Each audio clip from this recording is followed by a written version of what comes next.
अंतरीची घेतो गोडी, अंतरीची घेतो गोडी, पाहे जोडी भावाची.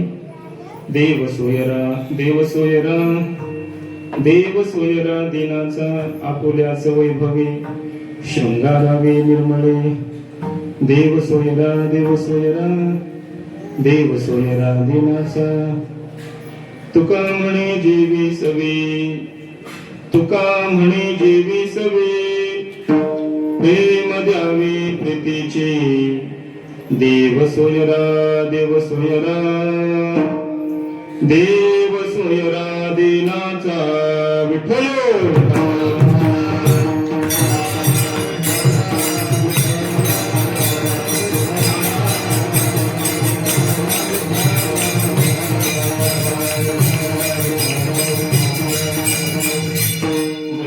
केलिया स्मरण होय सकळ विद्यांचे अधिकरण तेचे वंदू श्री चरण श्री गुरूंचे.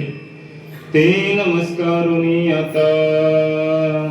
नमो ज्ञानेश्वरा, नमो ज्ञानेश्वरा.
अंतरीची घेतो गोडी, पाहे जोडी भावाची.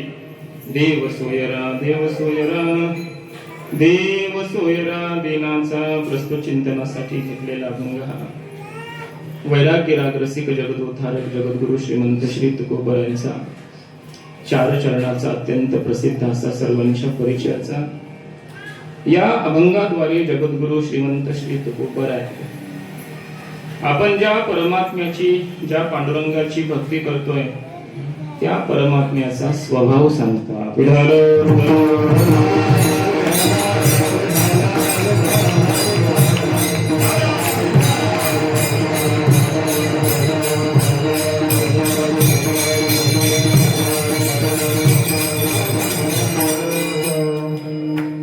या ठिकाणी संपन्न होत असलेला श्री संत सावता महाराज यांच्या पुण्यतिथीचा महोत्सव. या महोत्सवातील सप्ताहातील आजची ही कीर्तनाची सेवा, एकादशीची, आमचे परमस्नेही जीवलग मित्रवर्य हरिभक्तीपरायण संतोष महाराज यांच्या माध्यमातून सर्व ट्रस्ट असेल, सर्वांच्या वतीने आमच्या साधकांच्या सर्व नियोजनातून माझ्याकडे आलेले आहे. अत्यंत आनंदाची ही गोष्ट आहे की महाराजांचा हा पुण्यतिथीचा महोत्सव दरवर्षी आपण या आळंदीमध्ये पुण्यभूमीमध्ये साजरा करतो. सावता महाराज हे माऊलींचे समकालीन संत होते. ज्ञानोबरायांची, नामदेवरायांची आणि सावता महाराजांची भेट झाली. त्यांचं चरित्र संत महापुरुषांनी वर्णन करून ठेवलेलं आहे. त्यामुळे आळंदीमध्ये माऊलींच्या समाधी प्रांगणामध्ये माऊलींच्या समोर संत सावता महाराजांचं होणारं हे पुण्यस्मरण आपणा सर्वांपेक्षा खऱ्या अर्थाने माऊलींना जास्त आवडणार आहे.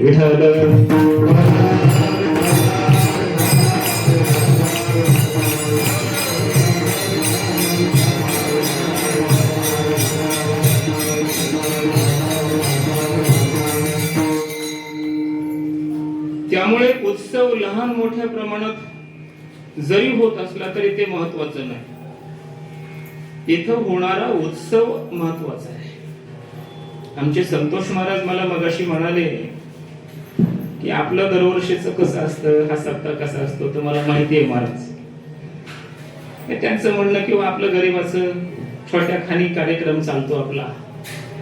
पण मला असं सांगायचंय, आळंदीत माऊलींच्या समोर इथं आणि एवढे साधक उभे राहून इथं हे कीर्तन होणं एवढी सामान्य गोष्ट नाही.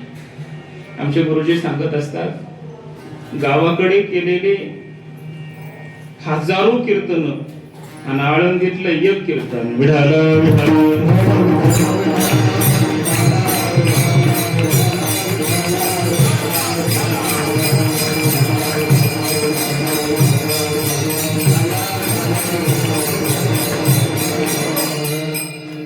तेव्हा आपण सगळेजण या ठिकाणी अत्यंत आवडीने आलात, हे महत्वाचं आहे. गर्दी महत्वाची नसते, दर्दीची माणसं असली पाहिजे, प्रेमाची आवडीची माणसं असली पाहिजे. एवढी साधक मंडळी कुठं भेटणार आहे महाराज गावाकडे सप्त्यामध्ये, बघायला सुद्धा लोकांना मिळत नाही. इथं सहजच ही सगळी साधक मंडळी प्राप्त होतात. आणि दुसरं म्हणजे या वास्तूमध्ये आम्ही पाठ घेतो. संतोष महाराजांचं आमच्यासाठी एक एवढं फार मोठं योगदान आहे. आम्ही इथं पाठ घेतो रोज. पंचदशी असेल, विचारसागर असेल, उपनिषद असतील, ज्ञानेश्वरी असेल, हे पाठ या ठिकाणी घेतले जातात. त्यामुळे ही अत्यंत पवित्र असलेली वस्तू आहे. या ठिकाणी ही सेवा करणं म्हणजे आनंदाची सेवा आहे, महोत्सव आहे. आमचे संतोष महाराज अत्यंत आनंदाने, उत्साहाने आणि मनातून ही सगळी सेवा करीत आहेत. असंच त्यांच्याकडून हे सगळं सेवा वगैरे होत राहू माऊलींच्या चरणी प्रार्थना. त्यांना सहकार्य करणारे आमची सगळी बालाजी महाराज असतील, गणेश महाराज असतील, हे सगळी मंडळी महाराजांना सहाय्य करतात. आपण ऐकायला येता हे सुद्धा त्यांना सहाय्यच करणं आहे. कोणीतरी मृदंग वाजवायला येतं, कोणी गायन करायला येतं, कोणी श्रवण करायला येतं. सगळेजण आपण त्यांना अशा प्रकारचं सहाय्य करतात. सर्वांना मनःपूर्वक धन्यवाद देतो आणि चिंतनाला आरंभ करू. विठाल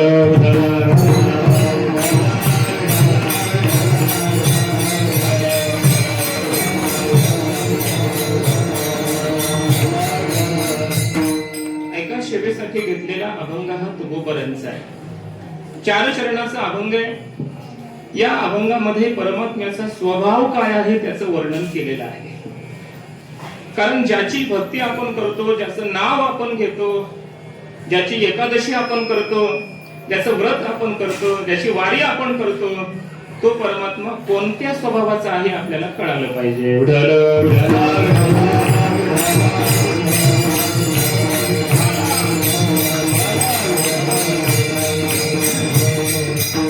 एकादशी असल्यामुळे हा अभंग घेतला हे एक कारण. परमात्म्याचं वर्णन आज झालं पाहिजे, एकादशी आहे या कारणाने हा अभंग घेतला हे एक कारण. आणि हाच अभंग घेतला भरपूर अभंग असताना त्याचं दुसरं कारण असं की या अभंगामध्ये मला संत सावता महाराजांचं चरित्र दिसतं, त्यांची संबंध साधना दिसते, त्यांचा परमार्थ दिसतो. त्यांनी साधना काय केली, त्यांना साध्य कसं प्राप्त झालं, त्याचं कारण काय होतं, ते सगळं चरित्र महाराजांचं या अभंगातून आपल्याला चिंतनात घेता येतं. विठाल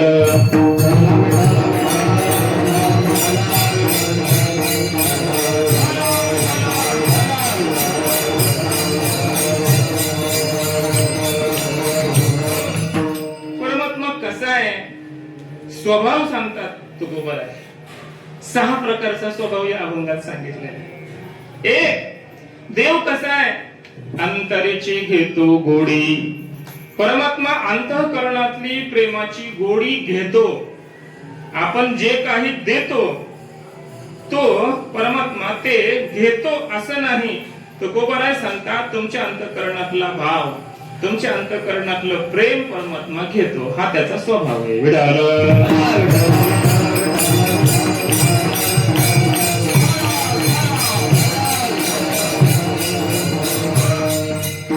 बरं, तुमच्याकडे काय आहे हे सुद्धा परमात्मा पाहत नाही. तुम्ही कोणत्या जातीतले आहात परमात्मा पाहत नाही. तुम्ही ब्राह्मण आहात, क्षत्रिय, वैश्य, शूद्र पाहत नाही.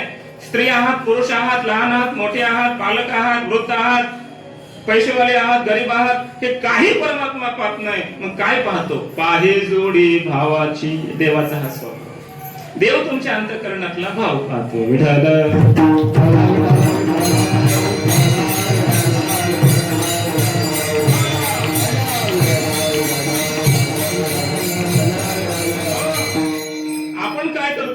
आपला काय स्वभाव आहे? ऐका, आपण पैसेवाला बघून त्याच्याशी सोयरीक करतो. आपला हा स्वभाव आहे. विस्तार करण्याचं कारण नाही. सोयरीक करत असताना आपण त्याच्या गळ्यातली माळ पाहतो. हे पाहत नाही आपण. पाहतो आपण असं? पाहत नाही. तो किती श्रेष्ठ कुलातला आहे हे आपण पाहत नाही. त्याचं आचरण काय? तो साधू आहे का, सज्जन आहे का, दुर्जन आहे हे आपण पाहत नाही. त्याचा पैसा पाहतो, मग त्याच्याशी आपण सोयरीक करत असतो. परमात्म्याचा हा स्वभाव नाही. जो दीन आहे, जो दीन आहे. दीन शब्दाचा अर्थ होतो लीन, अत्यंत विनय, नम्रता ज्याच्या अंतःकरणात आहे.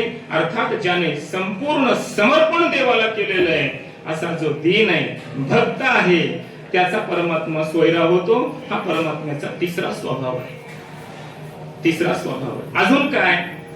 असा जर भक्त भेटलाच तर परमात्म्याचा चौथा स्वभाव असा आहे की परमात्मा त्याच्या ऐश्वर्याने त्या भक्ताचा शृंगार करतो.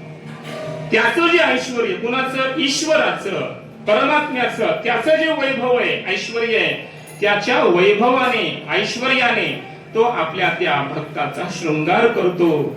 अर्थात त्याचा सोहळा करतो, त्याला तो मोठा करतो. हा परमात्म्याचा चौथा स्वभाव आहे. अजून काय? तुकोबराय म्हणतात, असा भक्त जर त्याला भेटलाच, असा श्रेष्ठ भक्त जर भेटलाच, तर परमात्मा त्याच्या ताटामध्ये बसून जेवण करतो. तुका म्हणे जेवी सवे, त्याच्या बरोबर तो जेवण करतो. हा त्याचा स्वभाव आहे. अजून काय? प्रेम द्यावे प्रीतीचे. प्रीती त्या भक्ताने परमात्म्यावर केली असल्यामुळे परमात्मा सुद्धा त्याच्यावर प्रेम करतो. विठ्ठल विठ्ठल.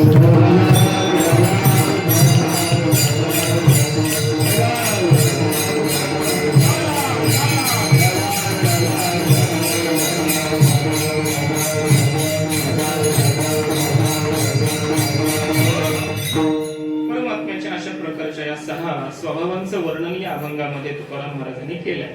असा देव आहे. असं देवाचं आधी वर्णन ऐका.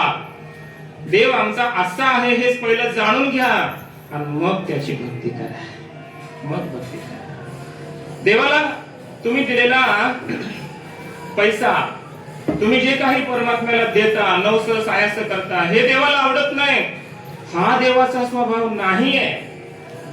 म्हणून ज्याची आपण भक्ती करतोय ती भक्ती कशी करावी हे जर कळायचं असेल तर अगोदर ज्याची भक्ती करायची त्याला काय आवडतं हे कळावं लागेल.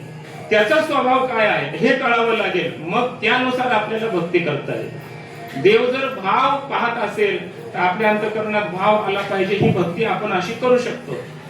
म्हणजे काय माहितीये का अनिल महाराज, एका दृष्टीने आपण वारकरी संप्रदायातील वारकऱ्यांनी, भक्तांनी परमात्म्याची भक्ती कशी करावी याचं दिग्दर्शन या अभंगामध्ये महाराजांनी केलं. ही व्यंजना आहे. देव भाव पाहतो तुमचा, असं म्हणण्यात महाराजांना काय सांगायचंय? महाराजांना सांगायचंय हे अंतःकरणामध्ये प्रेमभाव तुम्ही ठेवा, हे सांगायचंय. देव अंतःकरणातली प्रेमाची गोडी घेतो, बाकीचं काही घेत नाही. याचा अर्थ मनातून प्रेम करा, वरवर प्रेम करू नका, हा आदेश आहे महाराजांचा. अरे देव तुम्हाला जर आपल्या जवळचा करायचा असेल, देवाच्या आवडीचं व्हायचं असेल तर तुम्ही दीन व्हा. मी कोणी मोठा आहे असा मद, अहंकार जर अंतःकरणात निर्माण झाला तर देवाला ते कधीही आवडणार नाही. देव तुमचा सोयरा, सोयरा म्हणजे आवडीचा होणार नाही, होणार नाही. मग दीन व्हा, लीन व्हा, विनय व्हा, याचा अर्थ असा. हे सगळं महाराजांना त्या अभंगातून सूचित करायचंय, सांगायचंय. असं तुम्ही जाणा, परमात्म्याला काय आवडतं हे जाणा आणि मग त्यानुसार भक्ती करा. विठ्ठल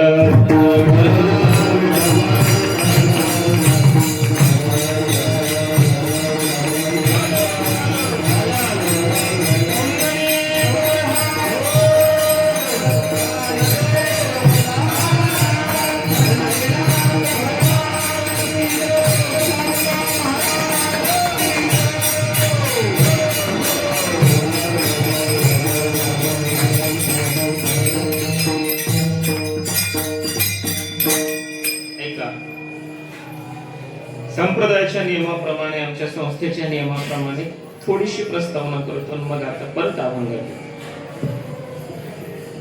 राहुल महाराजाला लक्ष देऊ नये का? बालाजी महाराज, या जगामध्ये येणारे 3 वर्ग आहेत. पोरांनो लक्षपूर्वक ऐका. कीर्तन कसं करायचं, हे असं करायचं तुम्हाला शिकवायला असं समजा. या जगामध्ये येणारे 3 वर्ग आहेत. 2 जण घेण्यासाठी आलेत आणि 1 जण देण्यासाठी आले. विठाल विठाल.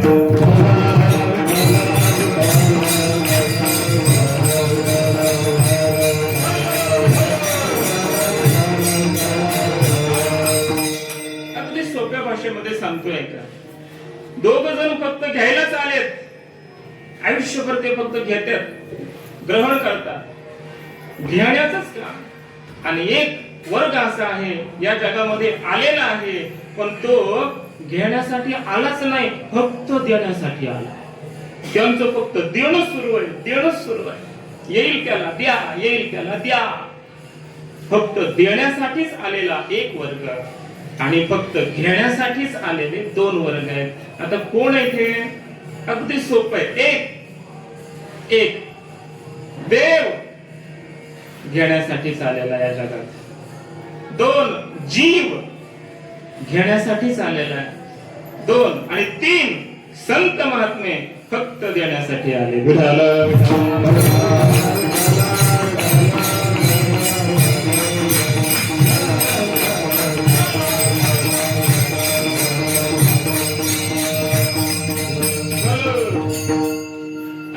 तुम्हाला वाटेल देवही घेण्यासाठी आला, जीव घेण्यासाठी आला, हे बरोबर आहे. पण देव घेण्यासाठी, मी म्हणतो घेण्यासाठी नाही, घेण्यासाठीच आलाय देव सुद्धा. देव सुद्धा घेण्यासाठीच आलेला आहे. अभंगाचं सूत्रच आहे, अंतरीची घेतो, घेण्यासाठीच आलाय. देव सुद्धा घेण्यासाठी आला आणि जीव सुद्धा घेण्यासाठीच आलेला आहे. आणि संत महात्मे मात्र फक्त देण्यासाठीच. कुणाला? या दोघांना देण्यासाठी जे आले ते संत महात्मे. मग बघा आता थोडस चिंतन आहे का, जीव काय घेण्यासाठी आला, देव काय घेण्यासाठी आला आणि संत महात्मे यांना काय देतात.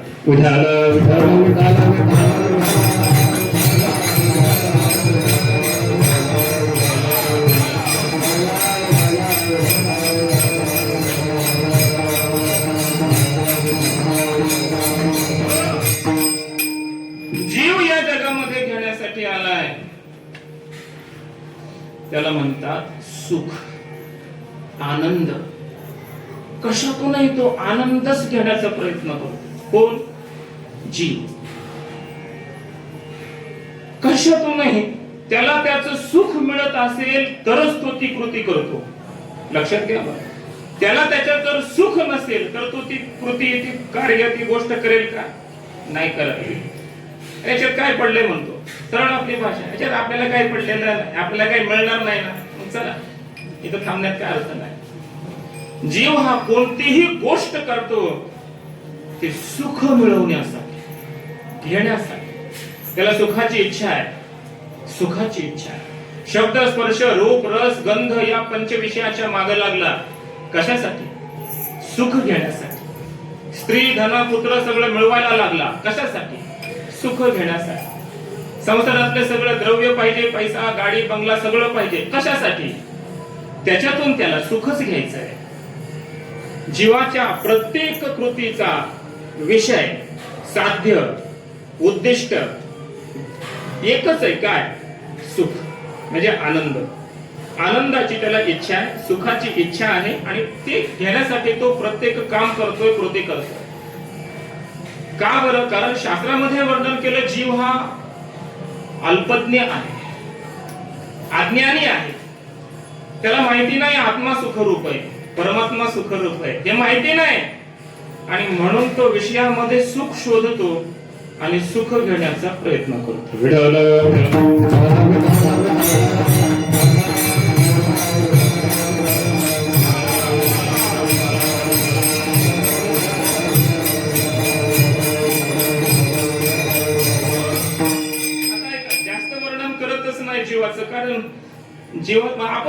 म्हणत आहे, आपलाच अनुभव आहे. आता इथं कीर्तन चाललंय, त्याच्यातून काहीतरी मला सुख मिळतंय म्हणून मी कीर्तन करतोय. बाकी जरी काही नाही मिळालं तरी सुख तर मला मिळेल, आनंद तर मिळेल.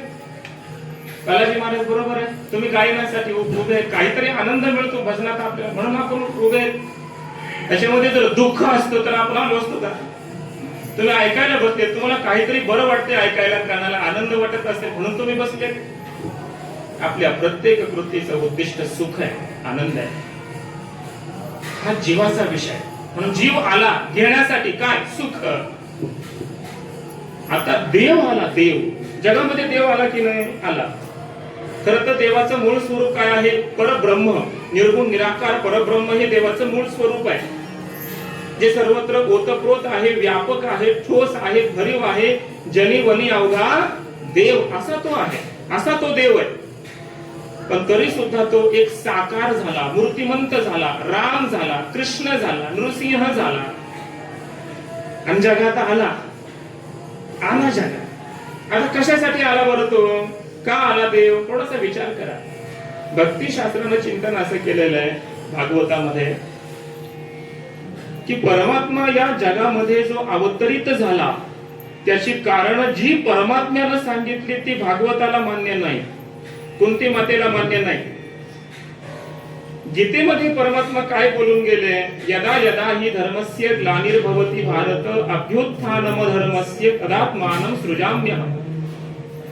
जेव्हा जेव्हा धर्माला ग्लानी येते, अधर्म वाढतो, तेव्हा तेव्हा मी अवतरित होतो. काय करतो? परित्राणाय साधूनां विनाशाय च दुष्कृतां धर्म संस्थापनार्थाय संभवामि युगे युगे.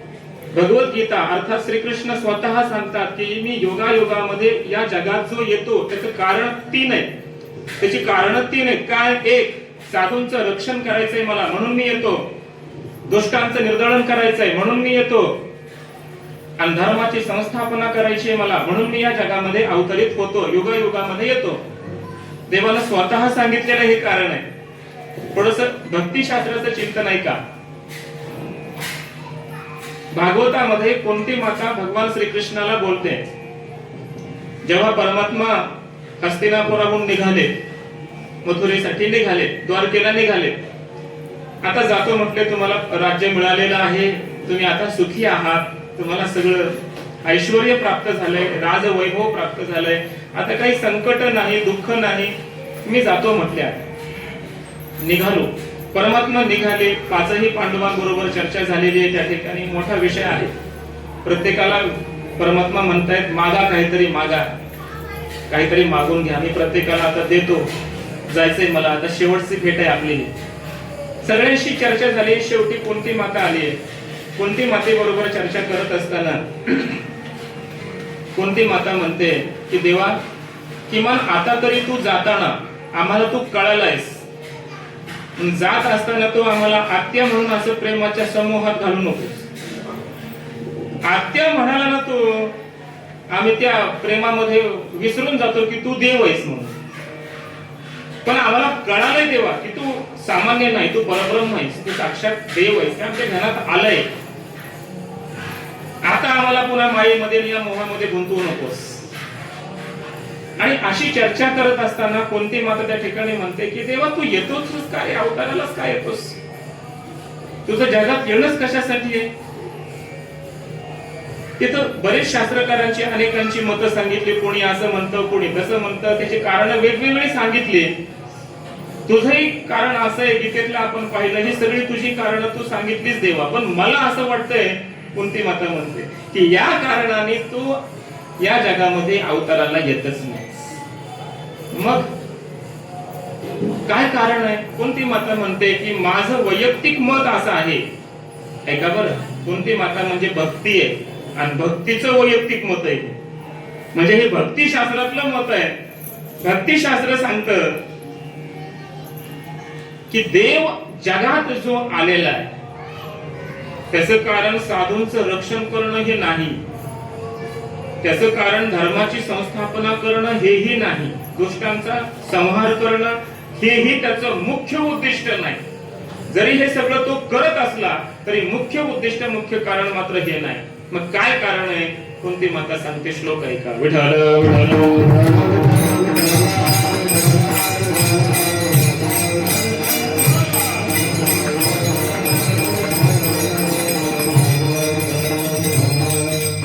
तथा परमहंसानां मुनीनां अमलात्मनां भक्ति योग विधानार्थं कथम पश्येमहि स्त्रियः. कुंती माता सांगते, देवा खरं तर मी एक स्त्री आहे, एक सामान्य, माझा काही फार मोठा शास्त्राचा वगैरे अभ्यास नाही, मी काही फार मोठी विद्वान नाही, पंडित नाही, मी एक जाणून बुजून शेवटी स्त्रीच आहे. मला काय कळेल? कथम पश्येम, आम्ही कसं जाणावं तुला? पश्येम शब्दाचा अर्थ आहे कथम जानीम, आम्ही तुला कसं जाणावं? आम्हाला काय कळेल खरं तर, पण मला माझ्या बुद्धीला तरी असं वाटतंय तू का आलास. त्याचं कारण असं आहे, या जगामध्ये काही परमहंस अशा प्रकारचे संत महात्मे मुनी आहेत, अमलात्मा आहेत, ज्यांचं अंतःकरण शुद्ध झालेलं आहे, ज्ञानाने पवित्र झालेलं आहे. असे जे संत महात्मे, ज्ञानी महात्मे आहे, ब्रह्मज्ञ आहे, अशा संत महापुरुषांना भक्ती मार्गाला लावण्यासाठी तो आकाराला येतोस. भक्ती योग विधानार्थम, भक्ती योगाचा विधान त्यांना करण्यासाठी तो अवताराला येतोस आणि त्यांना तो भक्ती मार्गाला लावण्यासाठी येतोस. ऐका बरं, देव साकार झाले म्हणून आपल्याला पूजा करता येते. देवानं नाव धारण केलं म्हणून त्याचं नामजप सुरू आहे. नामस्मरण करता आलं आपल्याला. ऐका, म्हणून देव अवताराला का आले, साकार का झाले, नाव का धारण केलं? ज्ञानी जे पुरुष आहेत अशा लोकांकडून भक्ती करून घेण्यासाठी तो येतोस. महापुरुषांनी काढलेले भाव असे आहेत त्याच्या इथं. त्यांच्याकडून तरी का भक्ती करून घ्यायची तुला? का भक्ती करून घ्यायची संत महात्म्याकडून? माऊलींनी का भक्ती केली? त्यांना गरज होती? तुकाराम महाराजांनी भक्ती केली आयुष्यभर, काय त्यांना गरज होती का?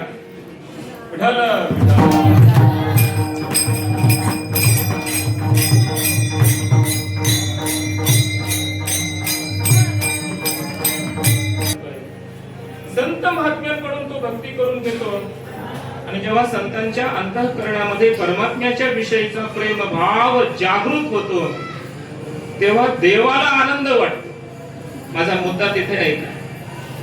जीवालाही सुखाची इच्छा आहे, देवालाही सुखाची इच्छा असते. देवही सुखच घेण्यासाठी या जगामध्ये आलेला आहे आणि संत महात्मे या दोघांना सुख देण्यासाठी आहे. जीवाला सुख दिलं कशातून आणि देवाला सुख दिलं कशातून? ऐका, दोघांनाही संत महात्म्यांनी भाव दिला. भाव दिला म्हणजे त्याला किंमत दिली असा अर्थ नाही. त्यांच्या अंतःकरणातील भाव संत महात्म्यांनी जगाला दिले, जगाला सुखी केलं. आपल्या अंतःकरणातील भाव परमात्म्याला दिला आणि परमात्म्याला सुखी केलं. जीवाला कसा दिला? ऐका, भाव अक्षराची गाठी ब्रह्मज्ञानाने घुमटी, ग्रंथांच्या रूपाने त्या अक्षरामध्ये संत महात्म्यांनी आपले भाव ठेवले. ज्ञानेश्वरी वाचा, ज्ञानोबरायांचा भाव काय आहे कळेल. गाथा वाचा, तुकोबरायांचा तो भाव आहे. संत महात्म्यांनी आपले भाव जगापर्यंत ग्रंथाच्या रूपानं पोहोचवले आणि जगाला सुखी केलं, जीवांना सुखी केलं. देवाला काय केलं? देवालाही भावच दिला. देवालाही आपल्या अंतःकरणातला भक्तिभाव, प्रेमभाव समर्पित केला आणि देवाला सुखी केलं.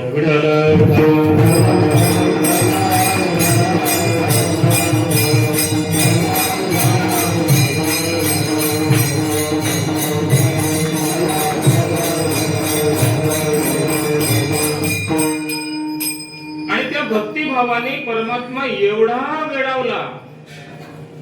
वेडावला की त्या परमात्म्याला वेड लागलं त्या संत महात्म्यांनी केलेल्या भक्तीचं, त्या प्रेमभावाचं एवढं वेड लागलं की त्यांना आपलं स्थान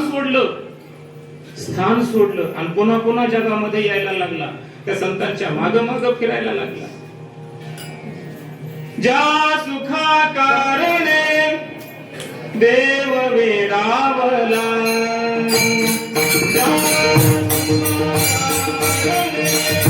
देव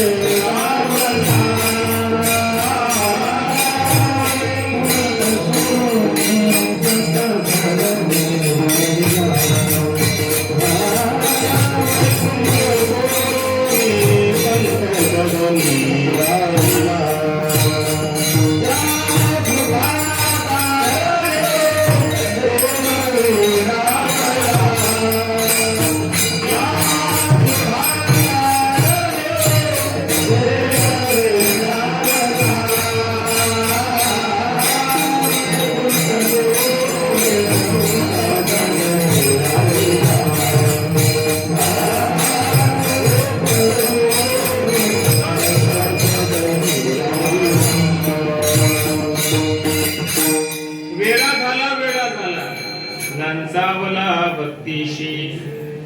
परमात्मा सुद्धा या संत महात्म्यांच्या भक्तीने वेडा झाला असं वर्णन केलेलं आहे. अशी भक्ती संत महात्म्यांनी केली. देवाला सुद्धा वेड लावलं संत महात्म्यांनी, अशी भक्ती केली. मग देवाकडे सगळंच आहे महाराज, सगळं आहे. तो संपन्न आहे, सर्वज्ञ आहे, सर्व शक्तिमान आहे, स्वतंत्र आहे, जगाचा मालक आहे. लक्ष्मी त्याची पत्नी आहे, संपन्न आहे, त्याच्याकडे काय नाही. हे सर्व जगच त्याच आहे, त्याच्याकडे सगळंच आहे. पण आमचे संत सांगतात त्याच्याकडे सुद्धा एका गोष्टीचा तुटवडा आहे. असा तुटवडा आहे की ते घेण्यासाठी तो सारखा असा पाहतो, त्याच्याकडे मला मिळेल का, याच्याकडे मिळेल का, याच्याकडे मिळेल का. वेडा होतो, कुणाकडे तरी मला ती गोष्ट मिळेल का, हे पाहण्यासाठी तो काय होतो, वेडा होतो. वेडा काय त्याच्याकडे नाही, कशाची भूक आहे त्याला. देव भावाचा भुकेला हाची दुष्काळ, त्याला दुष्काळ म्हटले कुणाचा, त्याच्यावर खरं प्रेम करणार कोणीच नाही.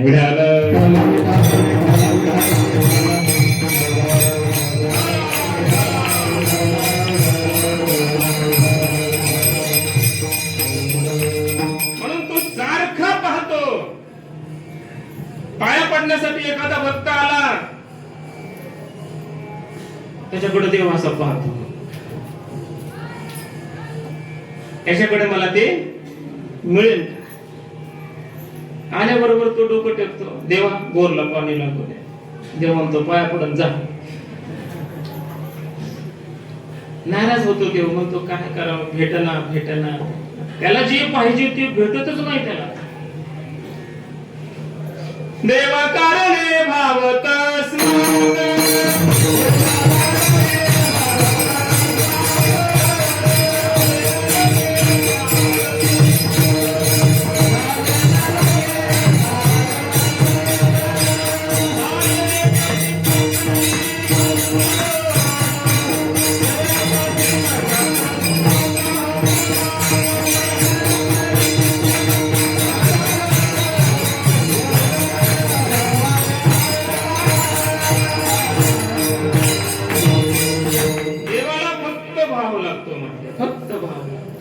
काही लागत नाही तुमचा दुसरा बाकीचा, काही न लगे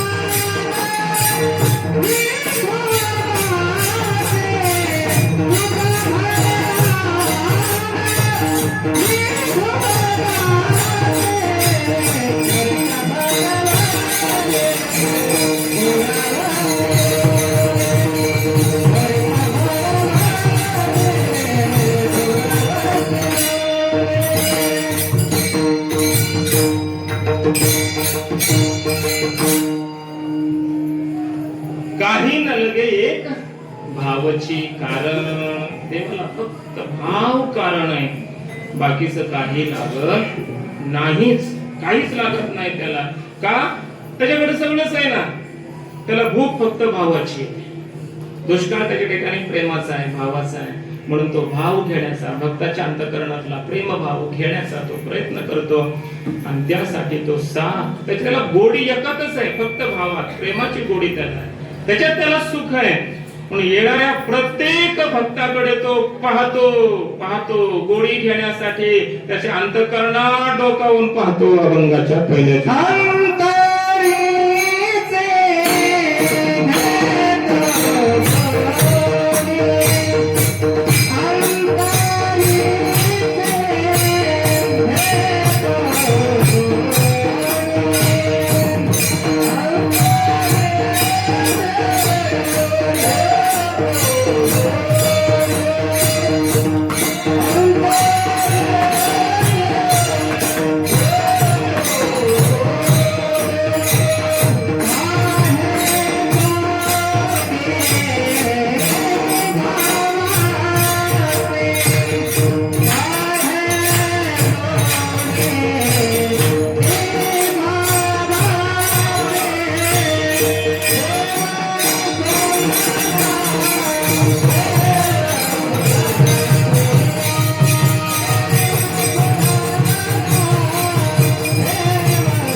अंतःकरणातली गोडी घेतो.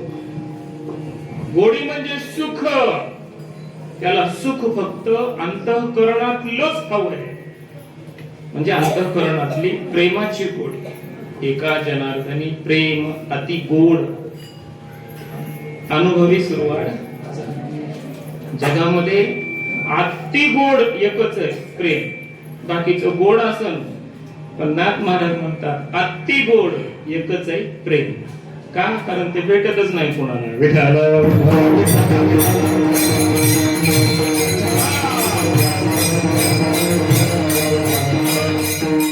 खरं प्रेम मिळतच नाही महाराजाला. देवाला मिळालं नाही तर आपल्याला काय मिळणार आहे?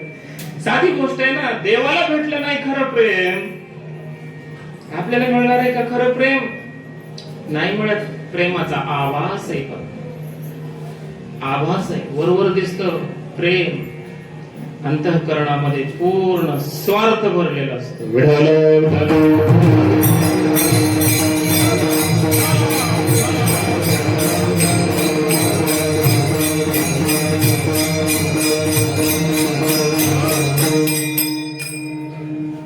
महाभारतातलं थोडं चिंतन आहे का? महाभारतीय युद्ध ठरलं. कौरव पांडवांचं युद्ध ठरलं. कृष्ण म्हणायला लागले एकदा मी जाऊन पाहतो, समजावून सांगतो दुर्योधनाला. ऐकलं तर ऐकलं त्यानं माझं, टळलं तर टळलं. युद्ध म्हणजे साधी गोष्ट नव्हती ना. लाखो करोडो जीव जाणार होते. टळलं तर बरंच आहे. पांडवांना विचारलं तुम्हाला 4-5 गावं जर भेटली आपलं पोट भरात होते तर चालेल का? देव तुम्ही म्हणताल तसं. पांडव ऐकत होते देवच. तुमच्या मनावर म्हटलं. देव निघाले शिष्टाई करण्यासाठी. इकडे कळालं दुर्योधनाला श्रीकृष्ण येत आहे. त्याच्या अंतःकरणात दुर्भाव होता, स्वार्थी होता. आणि म्हणून कृष्णालाच आपल्या पक्षात घेण्यासाठी किंवा त्यानं परमात्म्याकडून ज्या अटी घातल्या जातील त्या सगळ्या आपल्याच बाजूने याव्यात, आपला स्वार्थ साधावा, देवाला भुलवण्याचा प्रयत्न केला. त्याने जगातला पहिला दुर्योधन आहे की ज्यानं देवाला फसवण्याचा प्रयत्न केला. त्याला वाटलं देव फसतील म्हणून त्यानं काय केलं, देव ज्या रस्त्याने येत आहेत त्या रस्त्यामध्ये एवढी सुविधा निर्माण करून ठेवली कृष्णासाठी. दास दासी सेविका सगळे सेवा करण्यासाठी उपस्थित, जागोजागी अन्न छत्र, पंचपक्वान्नाचं भोजन, सगळ्या गोष्टी अशा करून ठेवलेल्या. कशासाठी? स्वार्थासाठी. कोणी? दुर्योधनाने. पण भगवान श्रीकृष्णांनी त्याच्या कोणत्याही व्यवस्थेचा स्वीकार केलाच नाही. विस्ताराने सांगत नाही, वेळ कमी. दरबारामध्ये परमात्मा गेले. तिथं सांगितलं युद्ध राहू द्या, अर्ध वाटून घ्या. चालत नाही म्हटलं दुर्योधन. 5 गावं तरी दे. 5 गाव सुईच्या टोकावर बसेल एवढी सुद्धा भूमी देत नाही, राज्य देत नाही. मग युद्धच करायचंय म्हटला. कोण? दुर्योधन. वगैरे वगैरे चर्चा झाली. युद्धच करायचंय ठरलं. परमात्म्याचा नाविलाज झाला. तिथं परमात्म्याला मारण्यासाठी तो धावला वगैरे वर्णन आहे. परमात्म्याने विश्वरूप धारण केलं. तेजाने सगळ्यांचे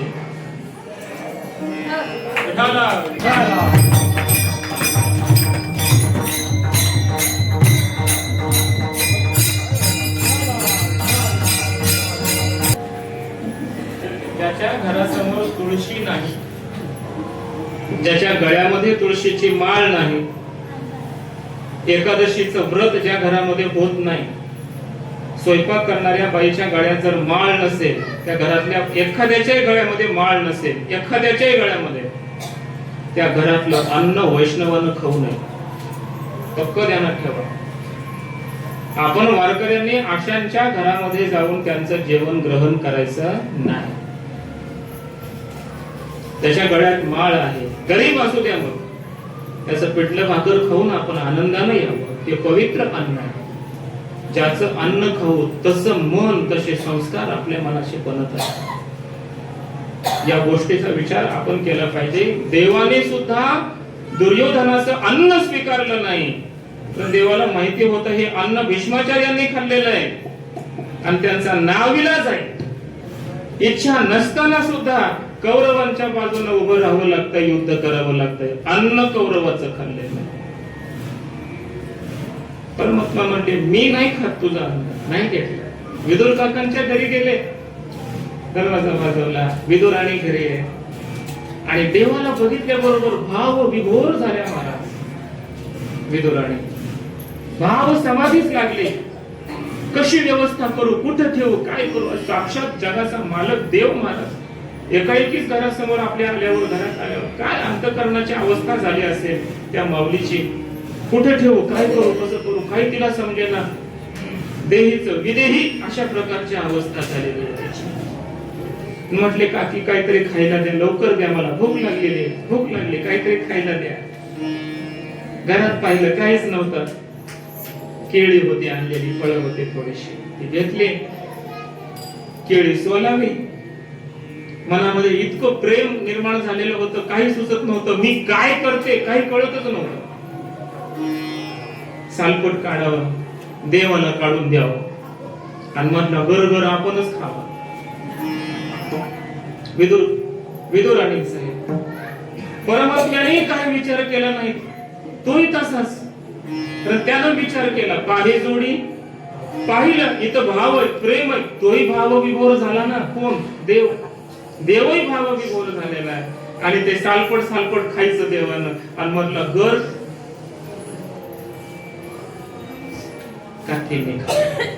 पुन्हा मग बराच वेळ झाला यांचं असं चाललेलं आहे. विदुर काका आले, पाहतायत गर तर हीच खाऊन घ्यायला लागली आणि सालपट द्यायला लागली देवाला. पाहिले, आता म्हणजे वेडी झाली का काय, काय करतेस, बघ बघ, डोळे उघडून बघ, जरा ध्यानावर ये.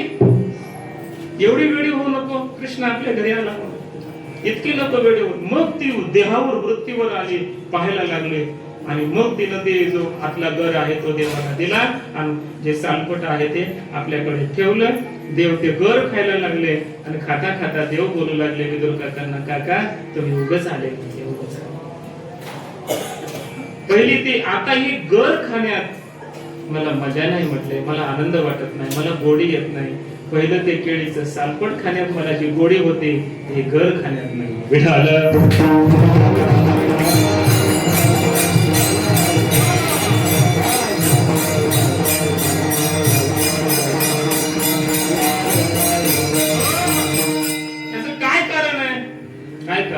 अंतरीची घेतो गोडी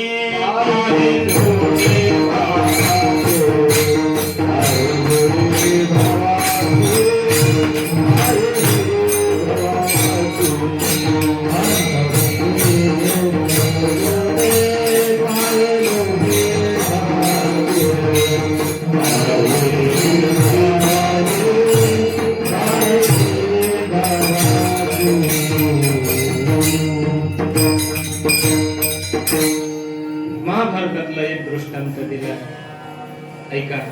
रामायणातला एक देऊन जातो, नाही तर अन्याय होईल. रामायणातला एकच देऊन जातो.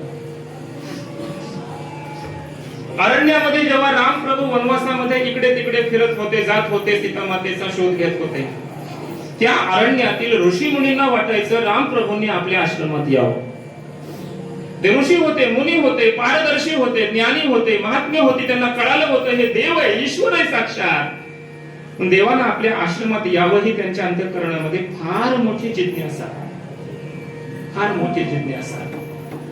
हे सगळं फिरत असताना त्या आश्रमात देवानं जावं, ज्यांची फार जास्त इच्छा आहे, त्यांचा भाव बघून परमात्मा त्या आश्रमामध्ये जायचे, ऋषी मुनींना भेट द्यायचे हे सगळं करत असताना परमात्मा तिथं गेले की ज्या ठिकाणी त्या अरण्यामध्ये रामप्रभूंची सगळ्यात जास्त वाट बघितली जात होती, सगळ्यात जास्त. गुरूंच्या एका वाक्यावर विश्वास होता, राम येईल दर्शन देईल. एवढंच गुरूंचं वाक्य ऐकलं, ऋषी मातंग ऋषी यांची सेवा केलेली, बरोबर नाही? गुरूंनी सांगितलं होतं, राम प्रभू तुला प्रत्यक्ष दर्शन देते. कधी येते? एक दिवस येते. तो दिवस कधी असेल सांगता येत नाही, म्हणून तिनं रोज आपल्या झोपडीच्या समोर फुलं अंतरून ठेवावे, त्या वाटेवर फुलं टाकावे, पुष्प अंतरून ठेवावे. देव येतील या रस्त्याने येतील, येणार येतील. गुरु विश्वासो गुरु वाक्येषु, गुरु वाक्यावर हा नितांत दृढ विश्वास. देव येतील येतील, अत्यंत श्रद्धा भाव. वय झालं, वृद्धापकाळ आला. किती वाट पाहिली असेल? वृद्धापकाळ, केस पांढरे विस्कटलेले आहेत, अंगावर सुकुर्ती आलेल्या आहेत, अत्यंत जर्जर झालेला देह. पण विश्वास आहे, राम येईल, राम येईल, येईल येईल, मला दर्शन देईल. वाट रोज त्या वाटेवर फुलं अंतरावेत आणि काहीतरी फळ घेऊन यावं. जर राम प्रभू आले तर मला काहीतरी द्यावं लागेल खाण्यासाठी, दुसरं तर काही नाही, काहीतरी द्यावं लागेल, काहीतरी एखादं फळ आणून ठेवावं. इतकी वाट बघितली महाराज. या जगामध्ये एवढी मोठी प्रतीक्षा कोणत्या भक्तानं केली असेल असं मला वाटत नाही. आणि एक दिवस तिच्या जीवनातला तो उजाडला, तिचं भाग्य उदयाला आलं. राम प्रभू तिथं गेले, पाहिलंय समोर शबरी माता. शबरी मातेनं पाहिलंय, भाव विभोर झाले. काय सेवा करू, कशी सेवा करू, काय देऊ, काही समजत नाही. त्या दिवशी तिनं बोर आणले होते, बोर आणले होते, बोर घेतले आणि तशीच अवस्था. न जाणू किडकी बोर असतील मधून खराब असतील, अर्ध आपण बोर खावं, किडका आहे कापायचं, तोंडातलं काढलेलं ते उष्ट रामप्रभूंना द्यायचं. रामप्रभूने ते घ्यावं, आनंदानं खावं. लक्ष्मण बघतच राहिला, मी खात नाही. तिचं वय काय, तिची अवस्था काय, तिचं तोंड बघा म्हटलं. काय गोष्ट तुम्ही, देव पण अशीच आहे म्हणजे काय कळतच नाही देवाला. गोष्टी बोर महाराज संत महापुरुषांनी वर्णन केलंय. बोरे खाय भिल्ल बीज, भिल्ल बीज. ऐका महिमा आवडीची, बोरे खाय भिल्ल बीज. आवड म्हणजे प्रेम, प्रेमाचा हा महिमा आहे. त्या शबरी मातेच्या मुखातले पुष्टी बोर जगाच्या मालकानं खावे, याचं कारण एकच आहे. अंतरीची घेतो गोडी, बाहेर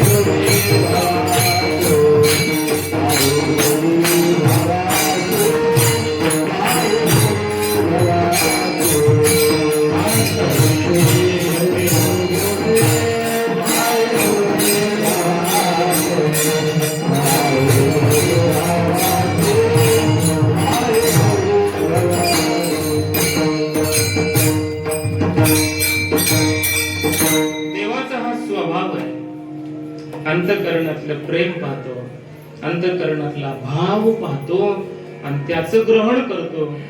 हा परमात्म्याचा स्वभाव तुकोबाराय सांगताय. आता ऐका बरं, जगामध्ये अनेक साधन आहेत, पण त्या साधनांना परमात्मा प्राप्त होत नाही. म्हणून जगामध्ये संत महापुरुषांनी या संप्रदायामध्ये प्रामुख्याने दोन साधनं सांगितले.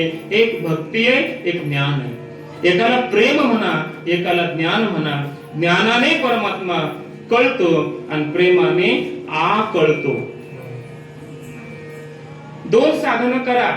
एक तर ज्ञान मार्गाने जा, देव कळेल. कळणं म्हणजेच प्राप्त होणं, वेदांताची प्रक्रिया. आणि एक तर त्याच्यावर प्रेम करा. त्या प्रेमाने देवाकडे जायची गरज नाही, देव तुमच्याकडे येईल. प्रेमाने आकळतो, स्वतःहून आपल्याकडे येतो. आकळणे शब्दाचा स्वतःहून येतो देव. सुखे येतो घरा, भाव बळे आकळे, भाव बळे आकळे. प्रेमाने परमात्मा आकळतो आणि ज्ञानाने कळतो. पण आता ऐका, ती दोन साधनं जरी प्रामुख्याने संतांनी सांगितली असली तर या दोन भावांना, ह्या दोन वृत्ती आहेत, एक ज्ञान वृत्ती अंतःकरणाची आणि प्रेम वृत्ती, वृत्तीला भाव असं म्हणा, एक ज्ञान भाव आहे, एक प्रेम भाव आहे. एक ज्ञान भाव आहे, एक प्रेम भाव आहे.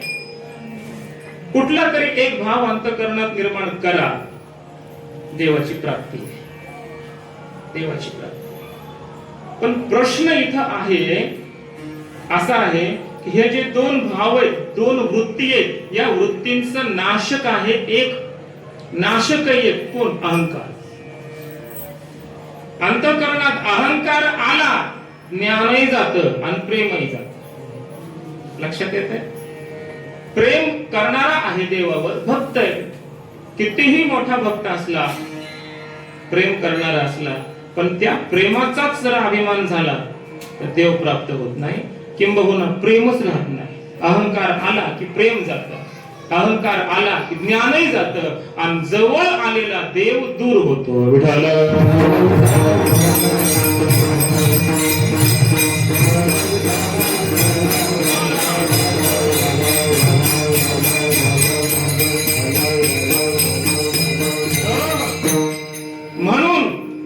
संत महात्म्यांनी आम्हाला सावध केलंय, सूचना दिल्यात. अहंकाराचा वारा न लगू माझ्या विष्णुदासा, कोणत्याही मार्गाने जा. अहंकार झाला, प्रेम राहत नाही, ज्ञान राहत नाही, देव मग येत नाही, आलेला देव दूर जातो. अहंकार होता कामा नये, पण प्रेम करा, बरोबर अहंकार ठेवू नका. ज्ञान मिळवा, बरोबर अहंकार असू नये. नाहीतर अहंकाराची ही गोष्टच कशी आहे म्हटले माऊली, नवल अहंकाराची विशेष न लगे अज्ञानाचे पाठी, सज्ञानाचे झोंबे कंठी नाना संकटी. भक्तांनाही प्रेमाचा अभिमान झाल्याची उदाहरण आहेत आणि मोठ्या मोठ्या ज्ञान्यांना ज्ञानाचा अभिमान झाल्याची उदाहरण आहेत. आणि तिथं मग त्यांची न्यूनता सिद्ध झाली, कमी पडले हे सिद्ध झाले. मग प्रेम असावं, अहंकार नको त्याचा. मी भक्त आहे, दास आहे, याचाच अहंकार होतो बऱ्याचदा. मी ज्ञानी, याचा अहंकार. अहंकार ठेवू नका, अहंकार जवळ असू नये. याला म्हणायचं दीन होणं. लक्षात येते? याला म्हणायचं दीन असणं, पूर्ण समर्पण. मी कोण, काहीच नाही. प्रेम करावं, अहंकार नसावा, तो दीन आहे. ज्ञान असावं आणि तरी सुद्धा अहंकार नसावा, तो दीन आहे. आणि असा दीन झाला की त्याचा सोयरा देव. देव सोयरा, देव सोयरा, देव सोयरा.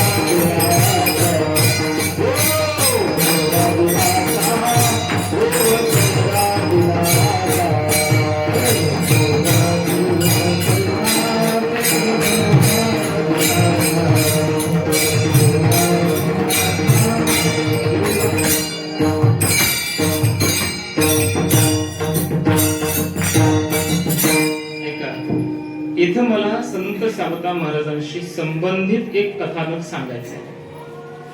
महात्म्यांची लीला, आपल्याला केलेला त्यांचा उपदेश असतो. लक्षात येते वाक्य? संत महापुरुषांची एखादी चरित्रातील लीला हा त्यांनी केलेला आपल्याला उपदेश असतो. संत नामदेव महाराज प्रेममूर्ती आहेत आणि ज्ञानेश्वर महाराज हे ज्ञानमूर्ती. हे दोन्ही एकत्र आलेत पंढरपूरमध्ये.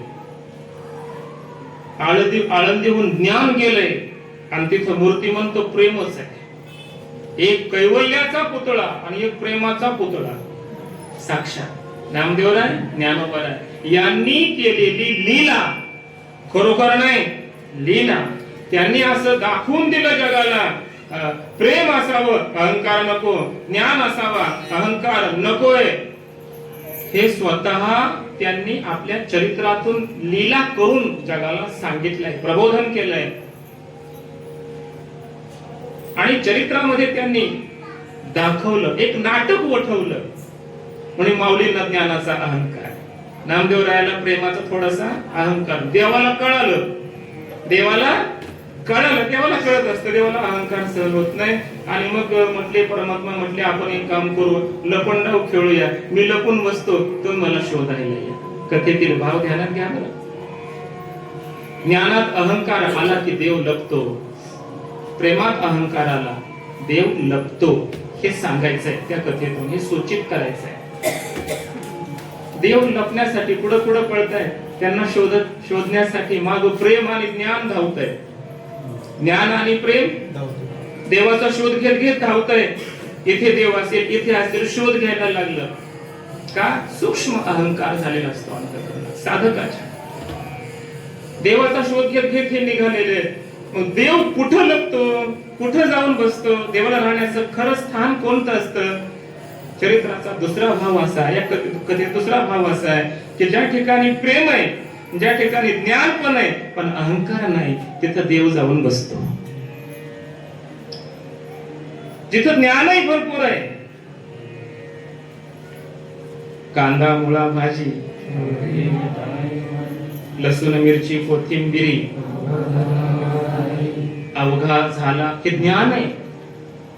लक्षात घ्या बरं, हे काय ज्ञान आहे पण अहंकार नाही, तिथं अहंकार नाही. प्रेम आहे अंतःकरणामध्ये, भरपूर प्रेम आहे, प्रेम आहे, अहंकार नाही. सारखं काम करत असताना, खुरपीत असताना, शेतातला मळा करत असताना नामस्मरण सुरूच आहे, हे प्रेम आहे पण अहंकार नाही. मग देव तिथं जाऊन लपले जिथं प्रेम आहे, ज्ञान आहे आणि यानं भरलेलं अंतःकरण आहे, पण तिथं अहंकार सूक्ष्म सुद्धा नाही. असं निर्विकार झालेलं पवित्र अंतःकरण ज्ञानाने, भक्तीने, प्रेमाने, तिथं परमात्मा जाऊन लपले. ते संत सावता महाराज विठाला.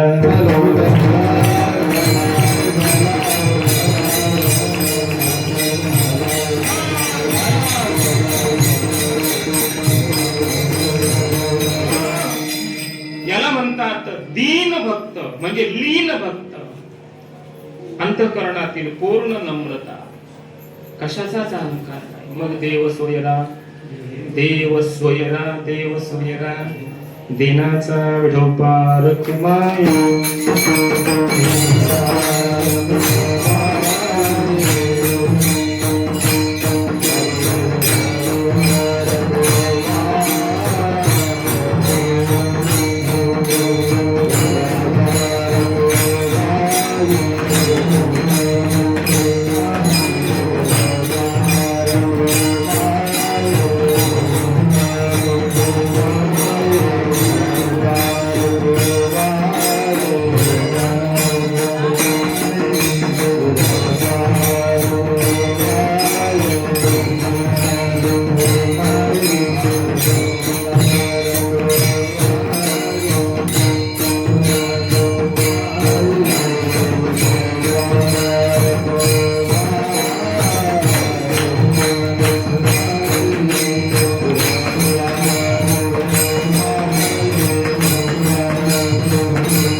असे संत सावता महाराजांसारखे, माऊलींसारखे, तुकोबरायांसारखे संत महात्मे देवाला भेटले.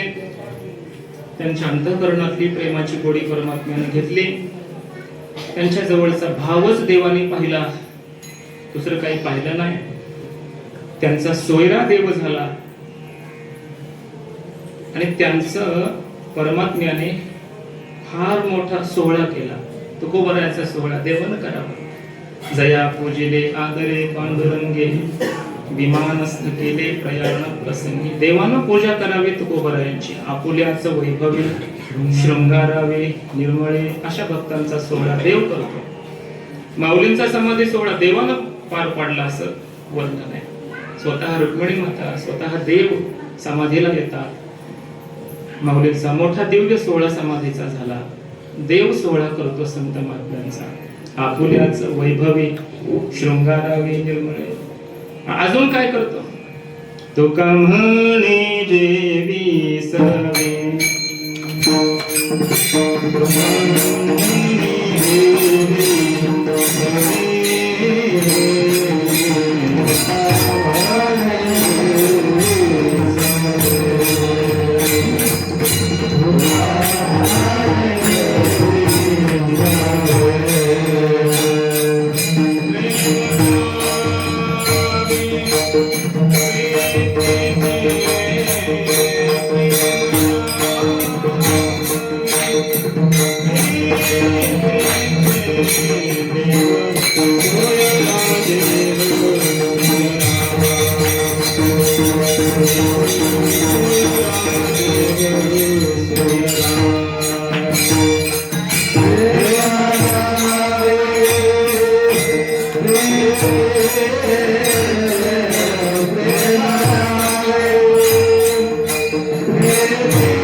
Dina